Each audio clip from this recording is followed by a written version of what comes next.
اللہ تعالیٰ فرماتے ہیں اس میں، اے نبی مومن مردوں سے کہہ دیجیے کہ اپنی نظریں بچا کر رکھیں اور اپنی شرمگاہوں کی حفاظت کریں،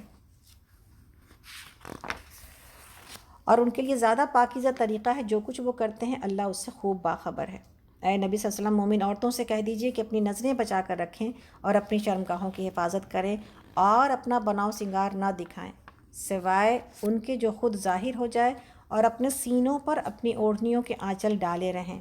وہ اپنا بناؤ سنگار نہ ظاہر کریں مگر ان لوگوں کے سامنے، شوہر باپ، شوہروں کے باپ یعنی سسر، اپنے بیٹے شوہروں کے بیٹے، بھائی بھائیوں کے بیٹے، بہنوں کے بیٹے، اپنے میل جول کی عورتیں، اپنے مملوک، اور وہ زیر دست مرد یعنی وہ ملازم اور غلام مرد جو کسی اور قسم کی غرض نہ رکھتے ہوں، اور وہ بچے جو عورتوں کی پوشیدہ باتوں سے ابھی واقف نہ ہوئے ہوں، اور وہ اپنے پاؤں زمین پر مارتی ہوئی نہ چلا کریں کہ اپنی جو زینت انہوں نے چھپا رکھی ہو اس کا لوگوں کو علم ہو جائے۔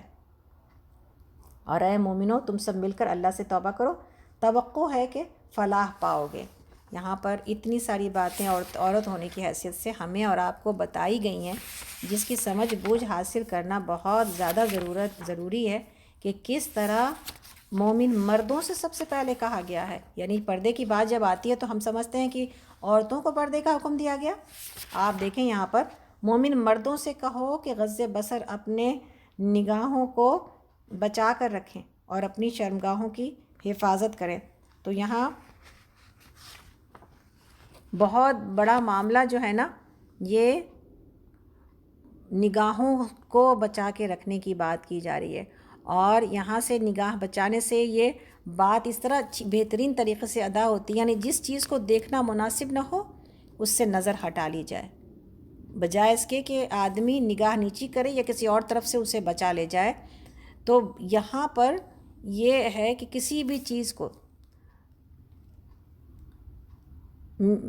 یعنی حکم تمام نظروں کا بچانے کا نہیں بلکہ بعض نظروں کو بچانے کا ہے، اور یہ جو بعض نظریں ہیں وہ انسان جانتا ہے کہ اللہ رب العالمین نے کہا نا، ہم لوگ قرآن میں پڑھتے ہوئے آتے ہیں کہ اللہ تعالیٰ تو نگاہوں کی چوری سے کو بھی جان جاتے ہیں۔ تو یہ بات جاننی چاہیے کہ اللہ تعالیٰ جن چیزوں کے اوپر اللہ نے نگاہ ڈالنے سے منع کیا ہے، اگر انسان اس کی طرف دیکھتا ہے تو اللہ کو یہ بات معلوم ہے، اور آدمی کے لیے یہ حلال اور جائز ہی نہیں ہے کہ اپنی بیوی یا اپنی محرم خواتین کے سوا کسی دوسری عورت کو نگاہ بھر کر دیکھے۔ اگر اچانک ایک دفعہ نظر پڑ جائے تو وہ معاف ہے، لیکن یہ معاف نہیں کہ آدمی نے پہلی نظر میں جہاں کوئی خوبصورتی دیکھی تو پھر وہیں پر نظر دوبارہ ڈالے۔ نبی صلی اللہ علیہ وسلم نے اس طرح کی دیدہ بازی کو آنکھ کی بدکاری سے تعبیر کیا ہے، اور آپ کا ارشاد ہے کہ آدمی اپنے تمام حواس سے زنا کرتا ہے۔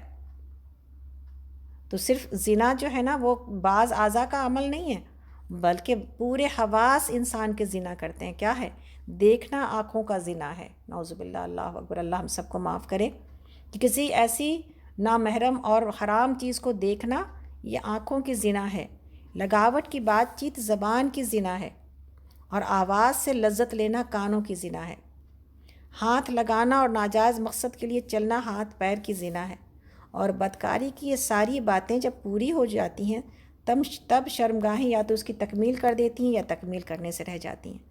تو گویا کہ زنا اور ایڈلٹری صرف بعض اعضاء کا عمل نہیں ہے، بلکہ یہاں سے شروع ہو جاتا ہے، آنکھوں سے، زبان سے، ہاتھ سے، چھونے سے، اور جو جس نیت سے یہ کام کر رہا ہوتا ہے وہ اس نیت کا گناہ پا رہا ہوتا ہے۔ اور آپ نے حضرت علی رضی اللہ عنہ کو ایک دفعہ ہدایت کی اور کیا کہا، اے علی ایک نظر کے بعد دوسری نظر نہ ڈالنا، پہلی نظر تو معاف ہے مگر دوسری معاف نہیں ہے۔ اور جریر بن عبداللہ کہتے ہیں کہ میں نے رسول اللہ صلی اللہ علیہ وسلم سے پوچھا کہ اچانک نگاہ پڑ جائے تو کیا کروں؟ فرمایا فوراً نگاہ پھیر لو یا نگاہ نیچی کر لو۔ اسی طرح نبی صلی اللہ علیہ وسلم نے فرمایا کہ اللہ تعالیٰ کہ اللہ تعالیٰ کا ارشاد ہے کہ نگاہ شیطان کے زہریلے تیروں میں سے ایک تیر ہے۔ جو شخص مجھ سے ڈر کر یعنی اللہ سے ڈر کر، وہ حدیث قدسی ہے، جو مجھ سے ڈر کر اس کو چھوڑ دے گا میں اس کے بدلے اسے ایسا ایمان دوں گا جس کی حلاوت اور مٹھاس کو وہ اپنے دل میں پائے گا۔ اسی طرح حدیث ہے کہ جس مسلمان کی نگاہ کسی عورت کے حسن پر پڑے اور وہ نگاہ ہٹا لے تو اللہ اس کی عبادت میں لطف اور لذت پیدا کر دیتے ہیں۔ اسی طرح نبی صلی اللہ علیہ وسلم نے اپنے چچا زاد بھائی فضل بن عباس رضی اللہ عنہ کو، جو اس وقت ایک نوجوان لڑکے تھے، واپسی کے وقت میں نبی صلی اللہ علیہ وسلم کے ساتھ اونٹ پر سوار تھے، راستے سے جب عورتیں گزرنے لگیں تو فضل ان کی طرف دیکھنے لگے، تو نبی صلی اللہ علیہ وسلم نے ان کے چہرے کو پر ہاتھ رکھا اور اسے دوسری طرف پھیر دیا۔ تو اسی طرح حجۃ الوداع کا قصہ ہے کہ ایک عورت راستے میں نبی صلی اللہ علیہ وسلم کو روک کر حج کے بارے میں مسئلہ پوچھنے لگی، تو فضل بن عباس نے ان کی طرف نگاہ جو ہے لگا دی، تو نبی صلی اللہ علیہ وسلم نے ان کا چہرہ پکڑ کر دوسری طرف کر دیا، بخاری کی حدیث ہے۔ تو اس سے کسی کو یہ غلط فہمی نہ ہو جائے کہ یہ جو غض بصر کی کا جو حکم ہے وہ اس لیے دیا جا رہا ہے کہ عورتیں کھلے منہ پھرنے کی عام اجازت تھی، اور نہ اگر چہرے کا پردہ ہو چکا ہوتا تو پھر نظر بچانے یا بچائے رکھنے کا کیا سوال پیدا ہوتا ہے؟ اس کی وجہ کیا ہے؟ اس کی وجہ تو اس کو کیسے سمجھا جائے؟ اس کے بارے میں ہے کہ پردہ عام طور پر رائج ہو جانے کے باوجود ایسے مواقع پیش آ سکتے ہیں جب کہ اچانک کسی عورت اور مرد کا آمنا سامنا ہو جائے، اور ایک پردہ دار عورت کو بھی بعض اوقات ایسی ضرورت پیش آ سکتی ہے کہ وہ چہرہ کھولے، اور مسلمان عورتوں میں پردہ رائج ہونے کے باوجود بہرحال غیر مسلم عورتیں تو بے پردہ ہی رہیں گی نا۔ تو اس لیے غض بصر کا حکم، یعنی مردوں کو جو نگاہ نیچی کرنے کا حکم دیا جا رہا ہے، اس بات کی دلیل نہیں بن سکتا کہ یہ عورتوں کے کھلے منہ پھرنے کو ثابت کرتا ہے۔ اس لیے کہ اس واقعے کے اعتبار سے اس لیے غلط ہے کہ سورہ احزاب میں حجاب نازل ہونے کے بعد جو پردہ مسلم معاشرے میں رائج ہو گیا تھا اس میں چہرے کا پردہ شامل تھا، اور نبی صلی اللہ علیہ وسلم کے عہد مبارک میں اس کا رائج ہونا بہت بکثرت روایت سے ثابت ہے۔ اور واقعہ افق میں ہم پہلے ابھی پڑھا ہے نا، کہ کس طرح حضرت عائشہ رضی اللہ عنہ نے یہ بات کی کہ پردے کا حکم نافذ ہونے سے پہلے وہ مجھے دیکھ چکے تھے، اس لیے وہ میرا چہرہ دیکھ کر پہچان گئے، اس لیے کہ وہ آپ سو گئی تھیں اور آپ کا چہرہ کھل گیا تھا۔ آپ نے جیسے ہی محسوس کیا کہ وہ آپ کے پاس پہنچ گیا ہے کوئی شخص یا صحابی، تو آپ نے فوراً اپنے چہرے پر چادر ڈال لی تھی۔ تو اس لیے آپ نے اس وقت یہ بتایا تھا۔ اسی طرح ایک واقعہ موجود ہے ابو داؤد کی حدیث میں، بہت مشہور واقعہ ہے کہ ایک خاتون ام خلاد کا لڑکا ایک جنگ میں شہید ہو گیا تھا۔ وہ اس کے متعلق دریافت کرنے کے لیے نبی صلی اللہ علیہ وسلم کے پاس آئی، مگر اس حال میں کہ چہرے پر نقاب پڑی ہوئی تھی۔ تو بعض صحابہ نے حیرت کے ساتھ کہا کہ اس وقت بھی تمہارے چہرے پر نقاب ہے، یعنی بیٹے کی شہادت کی خبر سن کر تو ایک ماں کو تن بدن کا ہوش نہیں رہتا، اور تم اس اطمینان کے ساتھ باپردہ آئی ہو۔ جواب میں کہنے لگیں کہ میں نے بیٹا تو ضرور کھویا ہے، لیکن اپنی حیا تو نہیں کھو دی۔ اور ابو داؤد میں حضرت عائشہ رضی اللہ عنہ کی روایت ہے کہ ایک عورت نے پردے کے پیچھے سے ہاتھ بڑھا کر نبی صلی اللہ علیہ وسلم کو درخواست دی، تو نبی صلی اللہ علیہ وسلم نے پوچھا یہ عورت کا ہاتھ ہے یا مرد کا؟ اس نے عرض کیا عورت ہی کا ہے۔ فرمایا عورت کا ہاتھ ہے تو کم از کم ناخن ہی مہندی سے رنگ لیے ہوتے۔ تو گویا کہ یہ ساری باتیں یہ بتاتی ہیں کہ عورتیں پردے کا کتنا اہتمام کرتی تھیں۔ اور حضرت عائشہ رضی اللہ عنہ کی روایت ہے کہ حجۃ الوداع کے سفر میں ہم لوگ احرام کی وجہ سے مکے کی طرف جا رہے تھے، جب مسافر ہمارے پاس سے گزرنے لگتے تو ہم عورتیں اپنے سر سے چادریں کھینچ کر منہ پر ڈال لیتیں، اور جب وہ گزر جاتے تو ہم منہ کھول لیتی تھیں، یعنی کسی چیز سے آڑ کر لیا کرتی تھیں۔ حج میں تو ویسے چہرہ چھپانا منع ہے، لیکن چونکہ اس وقت لوگ کم ہوتے تھے تب ممکن تھا کہ چہرے سے آڑ کر لیا جائے، لیکن اب ممکن نہیں ہے، اس لیے علماء اجازت دیتے ہیں کہ حج کے دوران عورت چہرہ کھول سکتی ہے، اس لیے کہ چہرے کے اوپر پردہ کرنا یا چہرے کو کسی کپڑے کے ساتھ لمس ہونا، یہ اس کی اجازت موجود نہیں ہے۔ تو اسی طرح یہاں پر یہ بات بتائی جا رہی ہے کہ غض بصر جو ہے نا، نگاہوں کا نیچا کرنا، اس میں بعض ایکسیپشنل کیسز ہوتے ہیں، بعض چیزیں جو مستثنیٰ ہیں اس میں جس میں عورت کو دیکھنے کی ضرورت پیش آ جاتی ہے مردوں کو، مثلاً کسی عورت کو کسی سے نکاح کرنا چاہتا ہے، اس کی اجازت دی گئی ہے۔ یہ نہیں ہے کہ لڑکیوں کو دیکھ کے چھوڑا کریں گے، بلکہ یہ کہ جس سے شادی طے پا گئی ہے اس کو ایک نظر دیکھ لیا جائے۔ اسی طرح مغیرہ بن شعبہ کے بارے میں ہے کہ میں نے ایک جگہ نکاح کا پیغام دیا تو رسول اللہ صلی اللہ علیہ وسلم نے پوچھا تم نے لڑکی کو دیکھ بھی لیا؟ میں نے عرض کیا نہیں، تو آپ نے فرمایا اسے دیکھ لو، اس طرح زیادہ توقع کی جا سکتی ہے کہ تمہارے درمیان موافقت ہوگی۔ اسی طرح جو ہے وہ نبی صلی اللہ علیہ وسلم نے فرمایا کہ تم میں سے جب کوئی شخص کسی عورت سے نکاح کا خواستگار ہو تو حتی الامکان یعنی کوشش کر لے کہ دیکھ لے، اور یہ اطمینان کر لینا چاہیے کہ عورت میں ایسی کوئی خوبی ہے جو اس کے ساتھ نکاح کرنے کی طرف راغب کرنے والی ہو، یعنی دیکھ لینا چاہیے۔ اسی طرح غض بصر کے حکم کا جو ہے وہ مقصد یہ ہے کہ آدمی کسی عورت یا مرد کے سطر پر نگاہ نہ ڈالے۔ نبی صلی اللہ علیہ وسلم کا ارشاد ہے کہ کوئی مرد کسی مرد کے سطر کو نہ دیکھے اور کوئی عورت کسی عورت کے سطر کو نہ دیکھے۔ اور سطر جو ہے یہ مرد کا ناف سے لے کر بیلی بٹن سے لے کر اس کے نی تک ہے، گھٹنے تک۔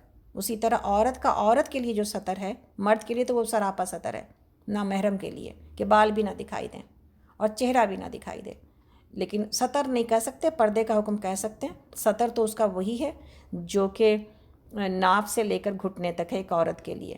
تو ایک عورت کے سامنے اس کو اتنا یہ بھی کھولنا حرام ہے بالکل، اور اس کے علاوہ بھی پردہ کیا جائے گا، لیکن اگر ناگزیر حالت میں اگر اس کو کچھ کھولنا بھی پڑا تو اتنا کو کم سے کم بہرحال ڈھانپے گی۔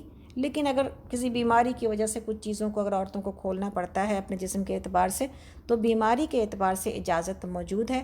کوشش یہ کرنی چاہیے کہ عورتیں عورتوں کو دکھائیں اور مرد مردوں کو دکھائیں، تاکہ یہ جو حیا جو اللہ نے ڈال رکھی ہے نا، یہ درمیان میں باقی رہے انشاءاللہ تعالی۔ اسی طرح نبی صلی اللہ علیہ وسلم نے جو ہے وہ تنہائی میں بھی ننگے ہونے کو منع کیا ہے۔ تنہائی میں بھی انسان اپنے آپ کو برہنہ ہونے سے بچائے، اس لیے کہ کہا کہ خبردار کبھی ننگے نہ رہو، کیونکہ تمہارے ساتھ وہ ہیں جو کبھی تم سے جدا نہیں ہوتے، یعنی فرشتے ہیں نا، اور اللہ رب العالمین بھی ہمیشہ دیکھ رہے ہوتے ہیں۔ اس لیے انسان کو یہ کہا گیا کہ اگر اپنے لباس کو پوری طرح سے اتار نہیں دینا چاہیے، کچھ نہ کچھ اپنی حالت کو جو ہے نا حیا کے اعتبار سے برقرار رکھنی چاہیے۔ آگے یہ جب کہا کہ تمہارے ساتھ وہ ہیں جو کبھی تم سے جدا نہیں ہوتے سوائے ان وقتوں کے جب تم رفع حاجت کرتے ہو یا اپنی بیویوں کے پاس جاتے ہو، لہٰذا ان سے شرم کرو اور ان کا احترام باقی رکھو۔ اسی طرح ایک اور حدیث میں کہ نبی صلی اللہ علیہ وسلم نے فرمایا کہ اپنے سطر کو اپنی بیوی اور لونڈی کے سوا ہر ایک سے محفوظ رکھو۔ سائل نے پوچھا اور جب ہم تنہائی میں ہوں؟ تو نبی صلی اللہ علیہ وسلم نے فرمایا کہ تو اللہ تبارک تعالیٰ اس کا زیادہ حقدار ہے کہ اس سے شرم کی جائے۔ اسی طرح جب عورتوں کے بارے میں بات ہو رہی کہ نگاہوں کو نیچا رکھا جائے، تو وہی ہے جو مردوں کے اعتبار سے، یعنی جان بوجھ کر انہیں غیر مردوں کو نہیں دیکھنا چاہیے۔ نگاہ پڑ جائے تو پھر ہٹا لینا چاہیے اور دوسروں کے سطر کو دیکھنے سے پرہیز کرنا چاہیے۔ ایک مرد کی عورت کو دیکھنے کے بنسبت عورت کے مرد کو دیکھنے کے معاملے میں احکام تھوڑے سے مختلف ہیں۔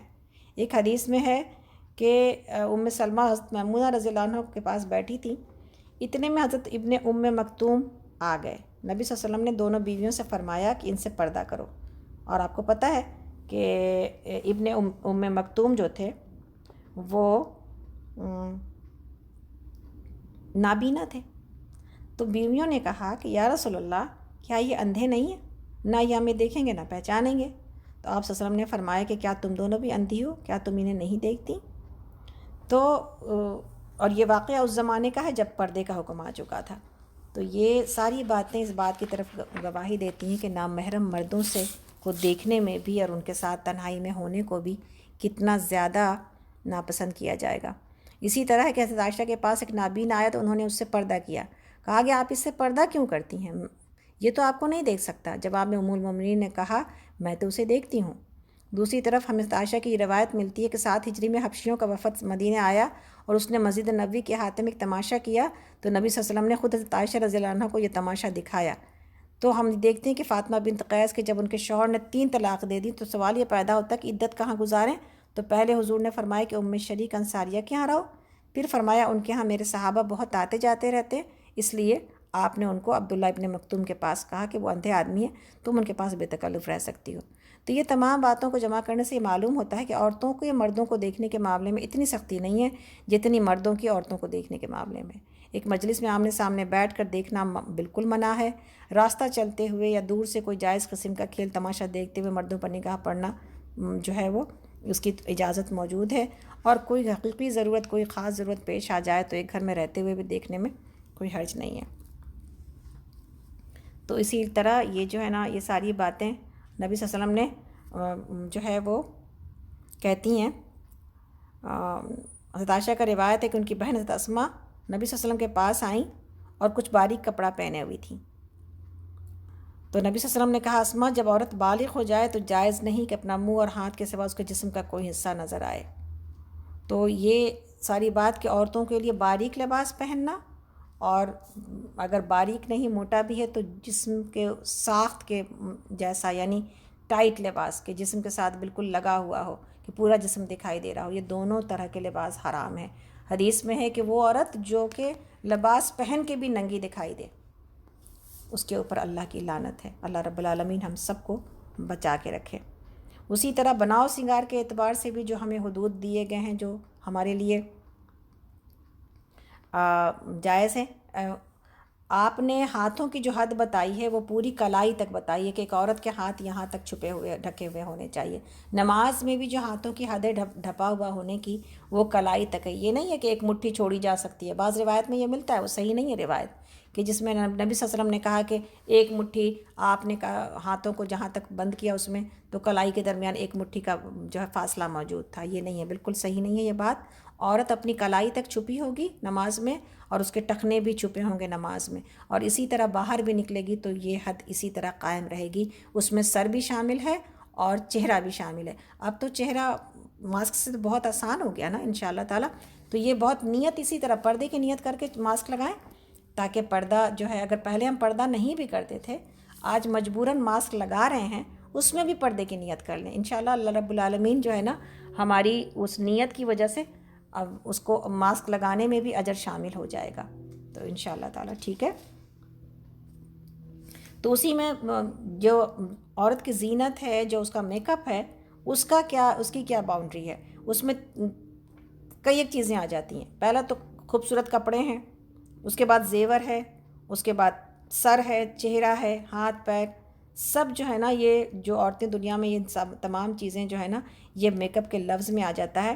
یہ اس کے بارے میں جو ہے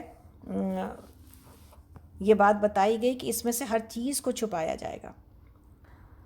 تو اس میں سے جو چیز کے جو ما ظہرا، جو کہا گیا کہ جو چیز کی ما ظہرا منہا جو ہے، اس میں علماء نے ہاتھ اور پیر کی اجازت دی ہے، لیکن بعض آپ کو پتہ ہے کہ بعض علماء نے ہاتھ اور پیر کی بھی پردے کا بہت سختی کی ہے، لیکن جمہور علماء کی رائے میں ہاتھ اور پیر جو کہ عام طور پر ظاہر ہوتے ہیں، اس کے لیے اجازت ہے کہ اگر اس کے اوپر کوئی اگر گلوز نہ چڑھایا جائے تو پھر اس کی اجازت موجود ہے، لیکن کوئی اس کے باوجود اگر اتنا پردہ کرنا چاہتا ہے تو کوئی زیادہ حیادار عورت کو پھر ہم ملامت بھی نہیں کریں گے کہ یہ نہ کرے یہ کام۔ اگر کوئی اپنے ہاتھ اور پیروں کو چھپانا چاہتا ہے، اس کی اجازت موجود ہے، اور بعض علماء نے اس کو اس حد تک لیا ہے کہ جو چیز ظاہر ہوتی ہے اس میں ہاتھ اور پیر ہیں تو اس کے اندر بھی کشش موجود ہوتی ہے، اگر کوئی عورت اس کو بھی چھپائے تو یہ اس کے تقوی کے مطابق ہے، لیکن عام طور پر جو چیزیں چھپانے کی ہیں اس میں پورا جسم آتا ہے، اور اس کے بعد اس میں چہرہ شامل ہے۔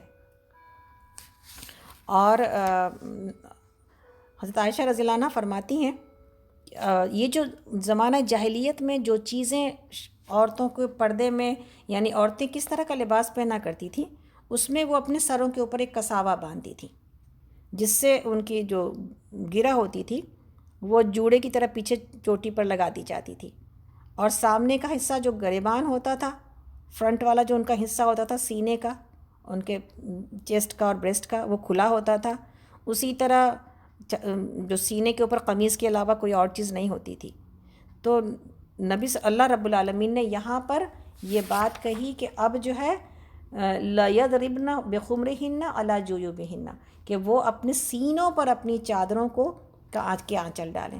تو حضرت عائشہ رضی اللہ عنہ کہتی ہیں کہ اس آیت کے بعد مسلمان عورتوں میں دوپٹے کا رواج ہو گیا، اور جس کا مقصد جو ہے آج کا دوپٹہ نہیں تھا، بلکہ وہی تھا کہ جس کو اوڑھ کر سر، کمر، سینہ سب اچھی طرح چھپا لیا جائے۔ اہل ایمان کی عورتوں نے قرآن کا حکم سنتے ہی فوراً اس پر تعمیل کی، اور اس کی تعریف حضرت عائشہ فرماتی ہیں کہ جب سورہ نور نازل ہوئی تو رسول اللہ صلی اللہ علیہ وسلم سے اس کو سن کر لوگ اپنے گھروں کی طرف پلٹے، اور جا کر انہوں نے اپنی بیویوں، بیٹیوں اور بہنوں کو اس کی آیات سنائی۔ انصار کی عورتوں میں سے کوئی ایسی نہ تھی جو اس آیت کو سننے کے بعد اور اس الفاظ کو سننے کے بعد اپنی جگہ پر بیٹھی رہ گئی۔ ہر ایک اٹھی، اور کسی نے اپنا کمر پٹا کھول کر اور کسی نے چادر اٹھا کر فوراً اس کا دوپٹہ بنایا اور اوڑھ لیا۔ دوسرے روز صبح کی نماز کے وقت جتنی عورتیں مسجد نبوی میں حاضر ہوئیں سب دوپٹے اوڑھے ہوئی تھیں۔ اور حضرت عائشہ دوسری تفصیل بتاتی ہیں کہ عورتوں نے باریک کپڑے چھوڑ کر اپنے موٹے موٹے کپڑے چھانٹے اور ان کے دوپٹے بنا لیے۔ اور یہ بات کہ دوپٹہ باریک کپڑے کا نہیں ہونا چاہیے، یہ اس بات سمجھ میں آتی ہے کہ جب پردہ کرنے کا حکم دیا گیا تو باریک دوپٹے سے یہ بات پوری نہیں ہوتی۔ بعض لوگ اپنے ایک دم باریک شفون کے دوپٹے میں نماز پڑھ رہے ہوتے ہیں، کیا ویلڈ ہے نماز؟ نہیں ویلڈ ہے۔ کوئی ایسا دوپٹہ جو ٹرانسپیرنٹ ہو، جس سے آر پار دکھائی دیتا ہو، ایسے میں نہ نماز پڑھی جا سکتی ہے، نہ ایسے سے جو ہے نا وہ پردہ پورا ہوتا ہے۔ تو اس لیے یہ نہیں ہے کہ کوئی بھی چیز جو ہے نا وہ بس اوڑھ لی جائے گی دوپٹے کی صورت میں، بلکہ اوڑھی وہی چیز جائے گی جس سے پردے کا مقصد پورا ہوتا ہے۔ نبی صلی اللہ علیہ وسلم کے پاس ایک باریک ململ آئی تھی، تو آپ نے اس کو ایک ٹکڑا اپنے لیے رکھا اور ایک صحابی کو دیا کہ اس سے اپنا کرتا بنا لو، اور ایک حصہ اپنی بیوی کو دوپٹہ بنانے کے لیے دے دو، مگر ان سے کہہ دینا کہ اس کے نیچے ایک اور کپڑا لگا لیں تاکہ جسم کی ساخت اندر سے نہ جھلکے۔ تو یہ سارے پردے کے مسائل ہیں جس کو کرنا بہت ضروری ہے۔ تو یہاں پر اپنے جن کے سامنے بناؤ سنگار کیا جا سکتا ہے ان کی تفصیل بتائی گئی ہے، اور اسی طرح یہاں پر یہ بھی بتایا گیا کہ اپنے گھروں میں جو لوگ کے آتے جاتے ہیں ان کے لیے اجازت دی گئی کہ جو محرم رشتہ دار ہوں گے ان کے سامنے جو ہے ہوا جا سکتا ہے، لیکن جو نامحرم ہے ان کے سامنے نہیں ہوا جائے گا۔ اسی میں جو غلام ہوتے ہیں، ایسے لوگ جو کہ تابع ہوتے ہیں ایک دو، اور اس بات کی جرات نہیں رکھتے کہ مالکان کی طرف اس نیت سے دیکھ سکیں، ان سے بھی اتنا پردہ ضروری نہیں ہے۔ ہاں ضرور ان کے ساتھ جسم کو چھپایا جائے گا، بالوں کو ڈھانپا جائے گا اس لیے کہ نامحرم ہے، لیکن چہرے کا پردہ ان کے لیے نہیں ہے۔ تو ان غلام مردوں کے سامنے یا نوکر کے سامنے آیا جا سکتا ہے، اس کی اجازت موجود ہے۔ اسی طرح جو ہے نا تو یہ ساری باتیں اب یہاں پر یہ بات بتائی جا رہی ہے کہ پاؤں بھی زمین پر، عورت کو اس طرح چھپا کر رہنے کا حکم دیا گیا، اور اتنی اٹریکشن موجود ہے کہ یہ بھی کہا گیا کہ پاؤں کو زمین پر یہ کھٹ کھٹ کھٹ کھٹ کی جو سینڈلز نکلی ہیں، یہ کیا آپ کو لگتا ہے کہ اس میں مومنہ عورت کو یہ صحیح ریپرزینٹ کرتی ہیں؟ نہیں نا، اس لیے کہ پاؤں زمین پر مار کے چلنے کا حکم ہی موجود نہیں۔ اب اگر ماریں یا نہ ماریں وہ آواز ہی کرتی ہے، تو پھر ایسی سینڈل جو لوگوں کو متوجہ کر لے ایسا نہیں پہننا چاہیے، اس لیے کہ اس کو چھپانے کا حکم ہے۔ جو زینت انہوں نے چھپا رکھی ہے اس کو لوگوں کا علم ہو جائے، لوگوں کو اس کے بارے میں بھی جو ہے نا بہت شریعت میں بہت بہترین حکم موجود ہے۔ دیکھیں جو بھی اللہ کا حکم ہے نا اس کی طرف آنے میں ہمیں دقت ہوتی ہے کہ اب یہ کیا ہے، لیکن اگر ہم اس کے مطابق چلیں تو یہ بہت کچھ آسان بھی ہے اس کے اوپر چلنا۔ ایک بات سمجھ میں آ جائے کہ ہمیں لوگوں سے اپنے آپ کو چھپانا ہے۔ اچھا کیوں چھپانا ہے؟ اللہ نے اگر اتنا اٹریکشن ہی کیوں ڈالا کہ ہمیں اس زیادہ چھپنے کی ضرورت ہے؟ اس کا جواب کیا ہے؟ اس کا جواب یہ ہے کہ آخرت کی آزمائش کے لیے ہمیں ایسا بنایا گیا ہے، اور جب عورتوں نے دنیا میں قدم رکھ دیا اور اپنے آپ کو پردے سے باہر نکال لیا، آج بھی اللہ اکبر ہم بعض انڈیا کی جگہوں پر یا آپ لوگ بھی پاکستان کے بھی کچھ قبائلی علاقوں میں دیکھتے ہوں گے، مسلمانوں میں تو دیکھنے میں حیرت نہیں ہوتی، لیکن آپ ہندوؤں میں دیکھیں اللہ اکبر، عورتیں چہرے کے اوپر اپنے ساڑی کے پلو ایسے جھکا کے اپنے جیٹ کے اوپر اپنے دیوروں کے سامنے ایسے آتی ہیں۔ بعض علاقوں میں آج بھی، راجستھان کے علاقے میں، بعض پہاڑی علاقوں میں آج بھی عورتیں اس طرح پردہ کرتی ہیں۔ تو یہ آج بھی پایا جاتا ہے گجرات کے علاقوں میں، تو پورا چہرہ ڈھپا ہوتا ہے، اس کے اندر ہی سے سارا کام کر رہی ہوتی ہیں، پانی بھرتی ہیں، پورے سارے کام کرتی ہیں گھر کے، لیکن وہ چہرہ ان کا ڈھپا ہوتا ہے۔ تو یہ آج بھی بعض علاقوں میں آج بھی وہ روایتیں موجود ہیں جو کہ کہیں نہ کہیں اسلام سے ان کے اندر موجود ہوں گی۔ تو اسلام نے ہمیں اگر چھپایا ہے یا ڈھانپا ہے، اس کی وجہ کیا ہے؟ اس کی وجہ یہ ہے کہ باہر کے معاشرے کو تباہی اور بربادی سے بچایا جا سکے، ایک پاکیزہ ماحول، پاکیزہ معاشرہ۔ آج دیکھیں انہی عورتوں کے باہر نکلنے کی وجہ سے لڑکیوں کی عزتیں محفوظ نہیں ہیں۔ آج کتنا ریپ اور کتنی جو ہے نا وہ ساری کی ساری بیکار کی باتیں اور ایسے ایسے نیوز ملتے ہیں جس کو سن کے آپ کے رونگٹے کھڑے ہو جاتے ہیں۔ ظاہر ہے کہ دنیا کیوں جری ہو گئی اتنی اس طرح کی وحشت پر اور اتنی درندگی کے اوپر؟ اس کی وجہ یہ ہے کہ اویلیبل ہے عورت، اور عورت دکھاتی ہے، عورت جو ہے وہ مردوں کو اپنے میک اپ سے، اپنے لباس سے ہی جان ان کے اندر پیدا کرتی ہے، ان کی خواہشات کو جگاتی ہے، پھر یہ سارا کام ہوتا ہے۔ اور ہم یہ بات ہمیشہ جب نور پڑھا رہے ہوتے ہیں یہ بات ہمیشہ آپ کو بتاتے ہیں، اور آج بھی پھر سے دوبارہ وہ بات کہ جب دہلی میں واقعہ ہوا تھا بہت مشہور، آپ لوگوں کو پتہ ہے وہ بس والا واقعہ جس میں ایک لڑکی کو ریپ ہوا تھا اور اس کے پھر بعد میں پھینک دیا گیا تھا، اللہ اکبر۔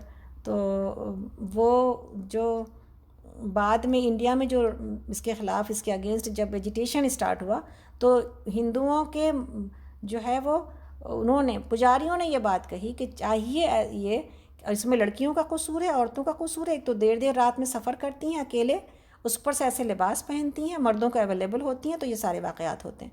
انہوں نے کہا اگر ساری عورتیں مسلمان عورتوں کی طرح نقابوں میں جیسے ڈھیلے ڈھالے لباس وہ پہن کے چلتی ہیں، جس کو دیکھ کے مردوں کو کچھ خواہش نہیں پیدا ہوتی، تو وہ جبے قبے کو دیکھ کے کسی کے اندر کوئی ایسا ہیجان بھی نہیں پیدا ہوتا، اگر وہ سب لوگ پہننا شروع کر دیں تو یہ سارے واقعات خود بخود ختم ہو جائیں گے۔ جب وہ دعوت نظارہ دیتی ہیں مردوں کو، نعوذ باللہ، اور دعوت دیتی ہیں، تو پھر یہ سارے کام ہو جاتے ہیں۔ پھر اس کے بعد روتی پھرتی ہیں، یا عورتیں روتی ہیں کہ ہماری آزادی نہ چھینی جائے۔ تو آپ اپنی آزادی کو اپنے دائرے میں، اپنے اسی باؤنڈری کے اندر اگر استعمال کریں جو اللہ نے بنائی ہے، تو اس میں ہماری عزت و آبرو بھی محفوظ ہے، ہماری پاک دامنی بھی محفوظ ہے، اور معاشرہ بھی محفوظ ہے، جہاں پر انسانوں کو حیوان بننے کی دعوت نہیں دی جاتی۔ اللہ رب العالمین ہم سب کو بچائے۔ تو یہاں پر بات ہو رہی تھی کہ اس کو اتنا ناپسند کیا گیا کہ نبی صلی اللہ علیہ وسلم نے اس حکم کو صرف زیوروں کی جھنکار تک محدود نہیں رکھا ہے، بلکہ اس سے یہ کہ نگاہ کے سوا دوسرے تمام چیزیں جو ہوش کو خراب کرتی ہیں انسان کے، ویسی چیزیں بھی اس سے روکی ہیں۔ مثلاً جہاں اللہ تعالیٰ، نبی صلی اللہ علیہ وسلم نے اور اللہ تعالیٰ نے عورتوں کو زینت کے اظہار سے منع کیا، وہیں پر عورتوں کو خوشبو، باہر جانے والی عورتوں کو ایسی خوشبو لگا کے نکلنے سے بھی منع کیا گیا جو کہ جس کی وجہ سے کسی کے دل میں کوئی خواہش پیدا ہو۔ آپ کو پتہ نا خوشبو کا بہت بڑا رول ہوتا ہے ایسے معاملات میں۔ تو حدیث میں ہے کہ حضرت ابو ہریرہ کی روایت ہے کہ نبی صلی اللہ علیہ وسلم نے فرمایا کہ اللہ کی بندیوں کو اللہ کی مسجدوں میں آنے سے منع نہ کرو مگر وہ خوشبو لگا کر نہ آئیں، ہے نا، آ کے کوئی فتنہ نہ برپا کر دیں۔ اور دوسری حدیث ہے جس میں کہ ایک عورت مسجد سے جب نکل کر جا رہی تھی تو حضرت ابو ہریرہ رضی اللہ عنہ اس کے پاس سے گزرے اور انہوں نے محسوس کیا کہ وہ خوشبو لگائے ہوئے ہیں، تو انہوں نے اسے روک کر پوچھا، اے خدائے جبار کی بندی، کیا تم مسجد سے آ رہی ہے؟ اس نے کہا ہاں۔ تو آپ نے کہا، میں نے اپنے محبوب ابو القاسم صلی اللہ علیہ وسلم کو یہ فرماتے سنا ہے کہ جو عورت مسجد میں خوشبو لگا کر آئے اس کی نماز اس وقت تک قبول نہیں ہوتی جب تک کہ وہ گھر جا کر غسل جنابت نہ کر ڈالے۔ اتنا سخت حکم ہے۔ اب ہم لوگوں کو مسجدیں تو اوپن ہیں، لیکن مسجدوں کے ادب و آداب کیا ہیں؟ لباس اس ایسا ہونا چاہیے اور خوشبو اتنی تیز نہیں ہونی چاہیے کہ وہ پوری مجلس کو مہکا کے جائے۔ مخفی خوشبو لگانا، ہلکی خوشبو لگانا، اور اپنے لیے جو ہے وہ فیبرک فریشنر جو ہوتا ہے وہ اگر لگا کے، باڈی اسپرے اگر پہلے لباس پہننے سے پہلے اگر ہم کر لیں تو یہ سب کچھ محدود رہتا ہے اپنے ذات تک۔ نہ تو اتنے بدبودار سے مسجد میں چلے جانا ہے کہ لباس سے بدبو آ رہی ہے، جسم سے بدبو آ رہی ہے اور انسان چلا جائے مسجد میں۔ اسکارف تو پتہ نہیں، ہم اسکارف والے لوگ تو اپنے اسکارف کو تو پتہ نہیں 6 مہینے یا سال بھر دھوتے نہیں ہیں شاید، اس لیے کہ اسکارف میں اتنی بدبو بسی ہوئی ہوتی ہے کہ گلے لگو تو اسکارف کی بدبو سے جی گھبرا جاتا ہے۔ تو یہ جو ہے نا، یہ بہت ضروری ہے کہ اپنے اسکارف کو تھوڑا سا سونگھا کریں، کبھی بیچ بیچ میں گھر میں کبھی رکھا ہو تو کہ بھائی وہ اس لائق ہے کہ پہن کے جایا جا سکتا ہے باہر، یا اس کو دھونے کی ضرورت ہے، تو ہم اس کو دھوتے ہی نہیں ہیں۔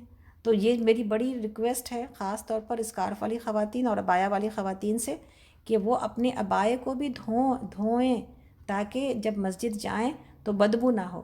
ہاں، اور جو لوگ کے خوشبو اور اپنے لباس کا بہت اہتمام کرتی ہیں ان سے یہ ریکویسٹ ہے کہ پلیز اپنے خوشنما لباس کے اوپر کچھ ڈالیں تاکہ لباس دکھائی نہ دے، خوشنما لباس اور لوگوں کو اٹریکٹ نہ کرے، اور خوشبو سے پرہیز کریں۔ باقی رہا کہ باڈی فریشنر یا باڈی اسپرے یہ لگایا جا سکتا ہے، ہلکی خوشبو استعمال کی جا سکتی ہے، انسان کو خود ہی پتہ ہے کہ وہ کون سی خوشبو استعمال کر رہا ہے، وہ کتنی دیر ٹکے گی۔ اور تو گھروں کے اندر خوشبو استعمال کی جائے اور باہر جانے کے وقت میں ہلکی خوشبو لگائی جائے اور پرہیز کیا جائے، ایسی کوئی خوشبو نہ لگائی جائے جس کی مہک کو دور تک پھیلنے کا امکان موجود ہے انشاءاللہ تعالی۔ ہمیں امید ہے کہ یہ بات آپ کو سمجھ میں آ گئی، اور آپ ابو ہریرہ کے الفاظ کو دیکھیے کہ جنابت کا غسل کرے گی، یعنی نعوذ باللہ من ذالک، جو تعلقات کے بعد جو غسل ہوتا ہے وہ غسل کرنے کا، یعنی اس نے اس فتنے میں ڈال دیا ہے مردوں کو اور خود اپنے آپ کو بھی، نعوذ باللہ من ذالک۔ اور ایک اور حدیث میں کہ جو عورت عطر لگا کر راستے سے گزرے تاکہ لوگ اس کی خوشبو سے لطف اندوز ہوں تو وہ ایسی اور ایسی ہے، یعنی ایسی عورت کو بدکار کہا گیا، اور آپ نے اس کے لیے بڑے سخت الفاظ استعمال فرمائے ہیں۔ اسی طرح آپ کی ہدایت یہ تھی کہ عورتوں کو خوشبو استعمال کرنی چاہیے جس کا رنگ تیز ہو اور اس کی مہک ہلکی ہو۔ اسی طرح آپ نے اس بات کو بھی ناپسند فرمایا کہ عورتیں بلا ضرورت اپنی آواز مردوں کو سنائیں۔ ضرورت پڑنے پر بات کرنے کی اجازت تو خود قرآن میں دی گئی ہے، اور لوگوں کو دینی مسائل خود نبی صلی اللہ علیہ وسلم کے ازواج مطہرات نے بتایا کرتی تھیں، لیکن جہاں اس کی نہ ضرورت نہ ہو اور کوئی دینی یا اخلاقی فائدہ، وہاں اس بات کو پسند نہیں کیا گیا کہ عورتیں اپنی آواز غیر مردوں کو سنائیں۔ اس لیے نماز میں اگر امام بھول جائے تو مردوں کو حکم ہے کہ سبحان اللہ کہیں، مگر عورتوں کو ہدایت کی گئی کہ اپنے ہاتھ پر دوسرا ہاتھ مار کر امام کو جو ہے وہ وارن کریں۔ تو یہ ساری باتیں جو ہے وہ آپ کو اور ہم کو ابھی تو آج کے دور میں یہ سارا سننا اور سیکھنا بہت ضروری ہے، اس لیے کہ ہمیں یہ ساری باتیں سمجھ میں بہت جلدی اس لیے نہیں آئیں گی کہ ہم اس ماحول سے بہت دور آ گئے ہیں۔ تو انشاءاللہ ہمیں امید ہے کہ ہم سورہ نور کو اسی سمجھ کے ساتھ آگے پڑھیں گے، اور انشاءاللہ تعالیٰ اس کو کل مکمل کرتے ہیں۔ آگے کل نہیں ہے بلکہ کل جمعہ ہے، تو انشاءاللہ اس کو یہیں پر روکتے ہیں۔ یہاں سے آگے پھر اگلے ہفتے جو ہمارا پروگرام ہے اس میں سنڈے سے، وہاں سے ہم لوگ سورہ نور کی آیت نمبر 32 سے شروع کریں گے اور آگے چلیں گے، ٹھیک ہے؟ تو آج یہاں پر میری آپ سے گزارش ہے کہ اس کو اب پورا تو پھر بھی شاید ہم نہیں پڑھ پائے ہیں اس کو اور سمجھا سکے ہیں آپ کو، لیکن جس حد تک بھی بتانے کی کوشش کی ہے انشاءاللہ ہمیں امید ہے کہ آپ سب اس کی کوشش کریں گے، اور ہمیں سورہ نور کو پڑھنے کے بعد اس بات کی اجازت نہیں رہتی کہ ہم میں سے کسی عورت کا سر جب باہر نکلے تو ڈھپا ہوا نہ ہو، کھلا ہو۔ تو اسکارف جو ہے نا وہ اپنی زندگی کے لیے ضروری سمجھیں اور اسکارف لگا کے نکلیں، اس لیے کہ اللہ کو ایسی ہی عورتیں پسند ہیں جو اپنے آپ کو چھپاتی ہیں۔ باقی اس کے بعد تو آپ ماسک لگائیں گی ہی لگائیں گی، پردہ کوئی کرنا چاہتا ہے یا نہیں کرنا چاہتا، اللہ رب العالمین نے ہم سب کو باپردہ کر دیا، الحمدللہ رب العالمین۔ تو انشاءاللہ ہمیں امید ہے کہ آپ سب سورہ نور کو پڑھ بھی رہے ہیں، سن بھی رہے ہیں، اور ایک ذمہ داری ہم سب کے اوپر آ بھی رہی ہے کہ عورت کا لباس کیسا ہونا چاہیے جب ہم باہر نکلیں انشاءاللہ۔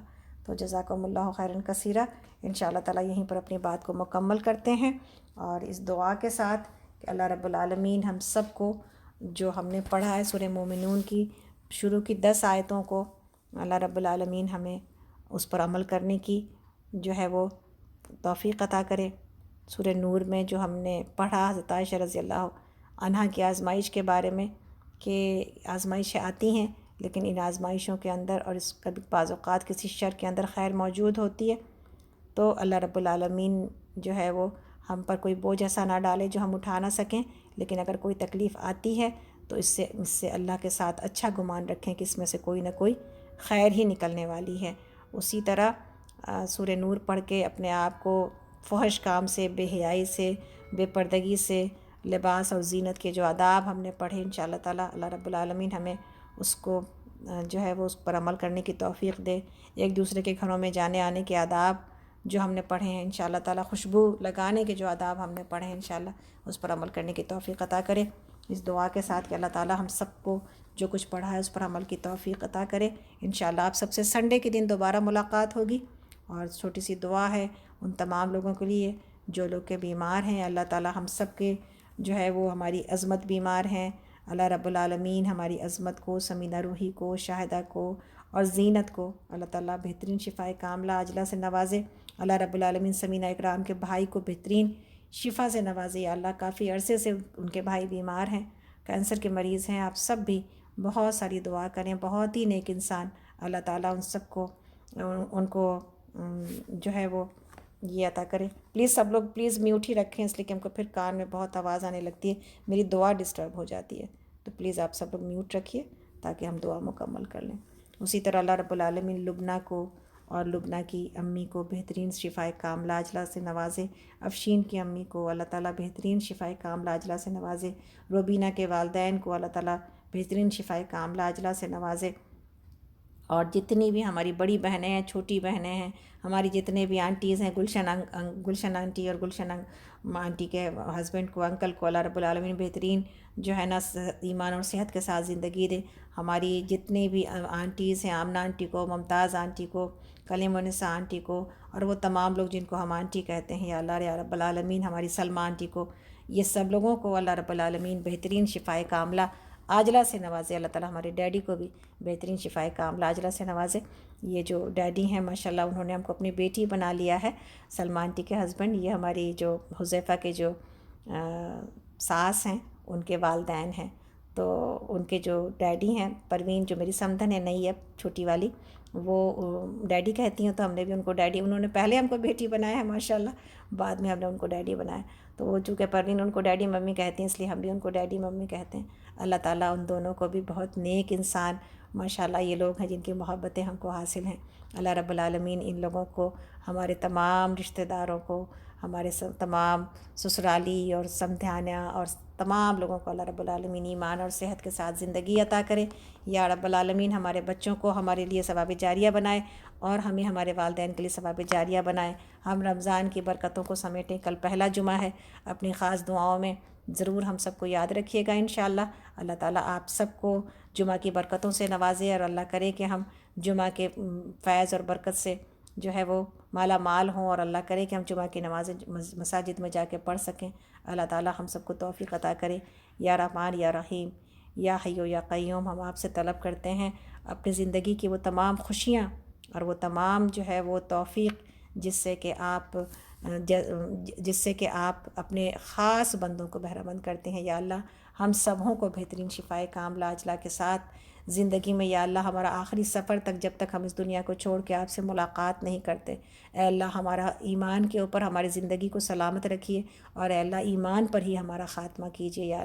یا اللہ اس رمضان کے مہینے کو ہمارے لیے مغفرت کا مہینہ بنا دیجیے۔ یا اللہ جو لوگ کہ اس سے پہلے یا اس میں جا رہے ہیں، اللہ ان سبوں کو اپنی بہترین رحمتوں میں جگہ دیجیے۔ جو لوگ بیمار ہیں جہاں کہیں بھی، اے اللہ دنیا میں جہاں کہیں بھی مسلمانوں کے اوپر ظلم ہو رہا ہے، اللہ سبوں کے حامی و ناصر ہو جائیے یا رب العالمین۔ اے اللہ ہم سبوں کو جو ہے وہ رمضان کے اس روزے سے اور بابرکت روزے سے اللہ ہمیں توفیق عطا کیجیے، ہمت عطا کیجیے کہ ہم رکھ سکیں۔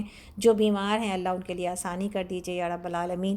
اور اے اللہ ہم میں سے جو کوئی ایسا مجبور ہے جو پچھلے سال جس نے روزہ رکھا تھا، اللہ آج بھی اگر اپنوں کسی تکلیف کی وجہ سے روزہ نہیں رکھ پا رہا ہے، یا رب العالمین اس کو اپنی رحمت سے اپنے روزوں کے اجر سے نواز دیجیے یا رب العالمین۔ یا رب العالمین اے اللہ ہم سب کو ایسا بنا دیجیے جیسا آپ ہمیں دیکھنا چاہتے ہیں۔